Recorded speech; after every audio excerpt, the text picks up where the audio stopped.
I am a mother of an 11-year-old boy who's been diagnosed with DLD. He was diagnosed last year, so he would have been in year 6. He is now in year 7.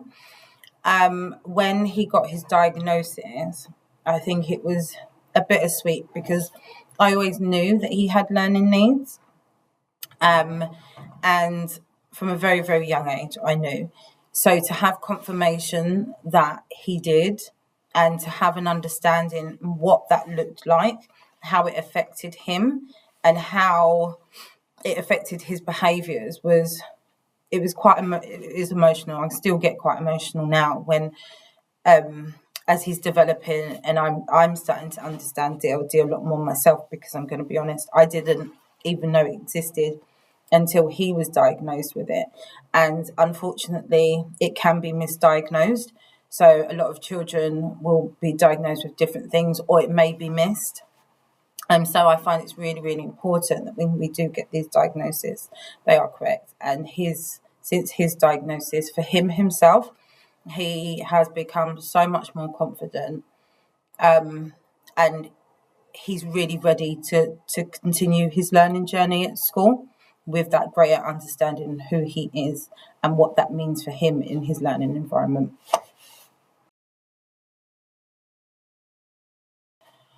And then there's the behavioural element as well, where, like I said, he masks quite a bit. So in school, he would seem like he's fine, but when he would come home, he'd be quite dysregulated, could be quite angry, could be quite sad, and it'd be only until later in the evening he would be able to express why he's upset.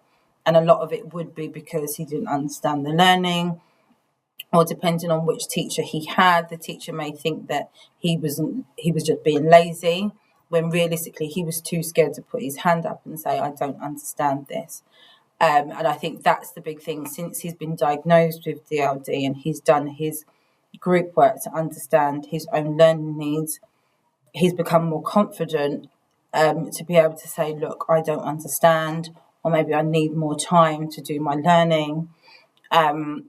Breaking down the instructions for him is a really, really big thing that he needs. So he needs to build that confidence to be able to say, look, I don't understand this. Can you segment it for me? And I have to do that at home as well. It's not just in the classroom. At home, I can't just say, go and get your shoes, go and get your bag, go and get your coat. It's kind of like, Jaden, can you go and get your shoes? Okay.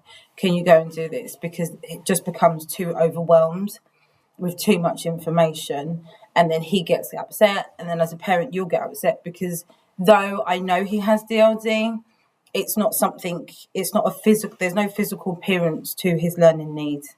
It's all kind of emotional, and it's mental, and it's educational and learning. So I have to keep reminding myself when I tell him to do something and he completely forgets, like 1 minute later, oh, okay, cool. I have to be very, very cautious and understanding myself as a parent, really.